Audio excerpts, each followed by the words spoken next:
हमने शहर को दी एक नई पहचान, हम हैं सिंघानिया बिल्डकॉन।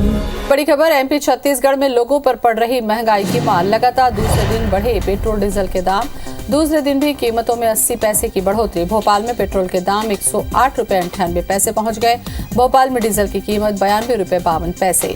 भोपाल में गैस सिलेंडर के दाम 951 रुपये। रायपुर में भी पेट्रोल डीजल के बढ़ते दाम से लोग परेशान हैं। 2 दिन में 1.5 रुपये प्रति लीटर बढ़ गए दाम। रायपुर में पेट्रोल की कीमत 102 रुपये 75 पैसे पहुंच चुकी है। रायपुर में डीजल के दाम 94 रुपये प्रति लीटर हो चुकी है।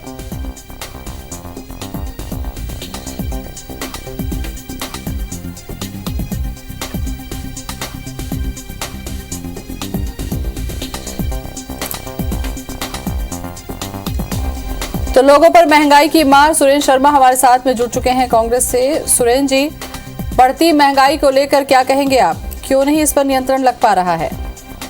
दरअसल में केंद्र की जो सरकार है, भारतीय जनता पार्टी की सरकार, देश के साथ लगातार छलावा कर रही है। पहले 2014 में कहते थे महंगाई डायन हो गई, महंगाई खाई जात है, रुपये का कीमत गिरता है तो देश की इज्जत गिरती है। अब पेट्रोल और डीजल का कीमत कम होना चाहिए, नहीं मित्रों, होना चाहिए कि नहीं होना चाहिए। दुनिया भर की बातें करने के बाद आज देश को इस मुकाम पर पहुंचा दिया है कि आज लोगों को लाले पड़ रहे हैं।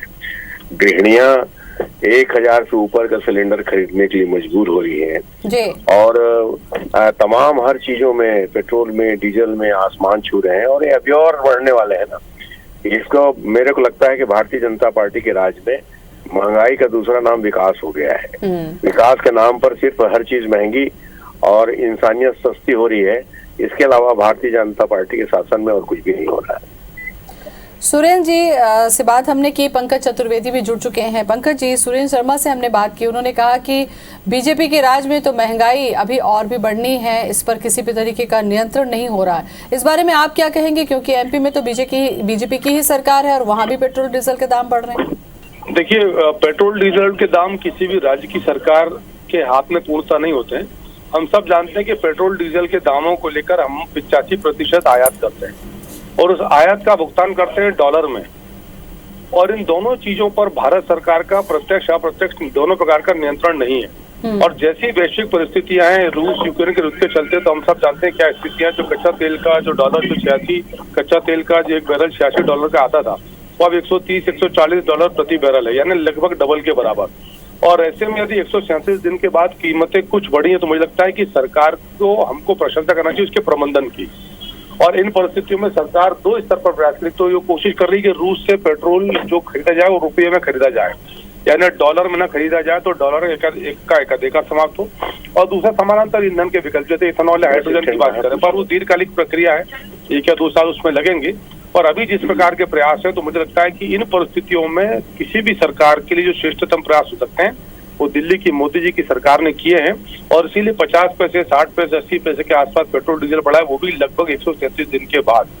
तो इन परिस्थितियों में यदि कांग्रेस आलोचना करे तो कांग्रेस का विवेक है, पर हम सब जानते हैं कि महंगाई की जनक कांग्रेस पार्टी है।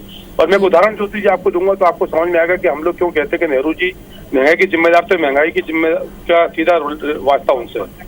1947 में जब देश आजाद हुआ तब डॉलर की कीमत थी 4.25 रुपए।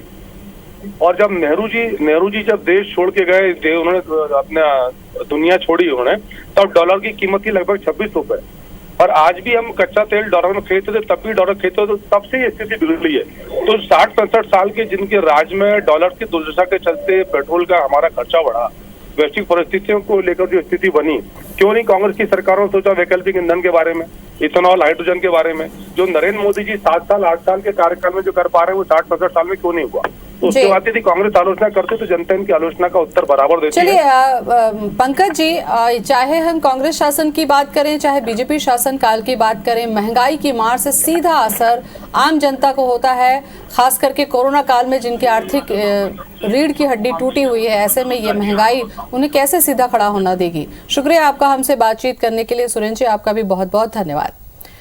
अर्थशास्त्री रविंद्र बम्हे जी हमारे साथ में जुड़ चुके हैं। रविंद्र जी, अभी हमने बात की कांग्रेस और बीजेपी दोनों के ही नेताओं से, दोनों का ही कहना है कि राज्य सरकार के हाथ में नहीं है। बीजेपी से हमने बात की तो उनका है कि उनका नियंत्रण केंद्र सरकार के हाथ में नहीं है। आखिर ये आम जनता इस तरीके से महंगाई की जो मार झेल रही है, क्या लगता है कि आपको अभी कीमतें और बढ़ेंगी?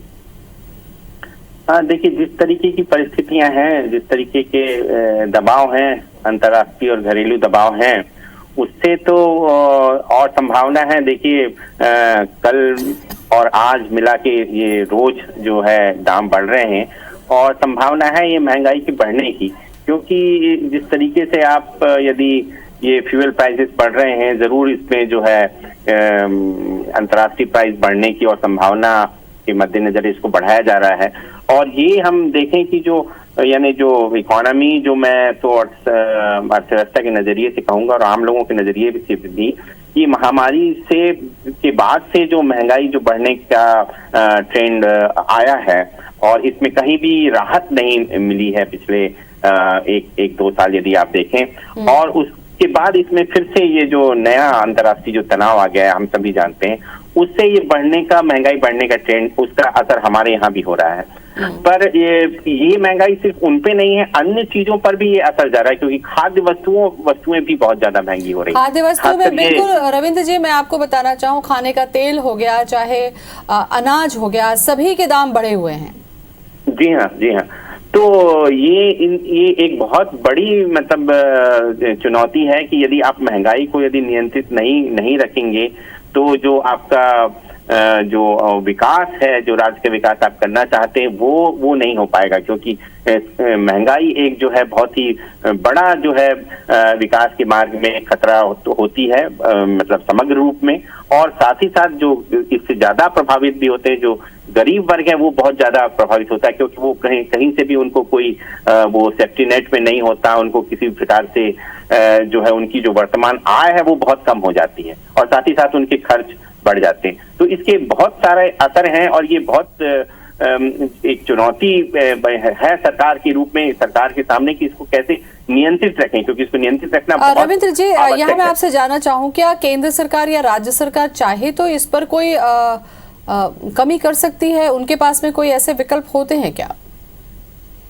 देखिए, निश्चित रूप से अभी मैं ये कहें कि हमने जो कोविड का समय चला गया, उस समय हमारे पास टैक्स कलेक्शन रूप में नहीं आ रहा था, हमारे पास घाटा ज्यादा था और हम उसको सिर्फ नियंत्रित करने के लिए, अपने घाटे को सिर्फ नियंत्रित करने के लिए यदि हम अपना सिर्फ टैक्स कलेक्शन बढ़ाएं तो ये एक है, सरकार के हाथ में जरूर है ये चीजें कि महंगाई नियंत्रित करना निश्चित रूप से सरकार के हाथ में ही है और ये प्राथमिक जिम्मेदारी जो है बिल्कुल अब देखना होगा रविंद्र जी कि सरकारें किस तरीके से इस पे कदम उठाती हैं ताकि आम जनता को महंगाई की मार कम पड़े। फिलहाल बहुत बहुत शुक्रिया आपका हमसे बातचीत करने के लिए।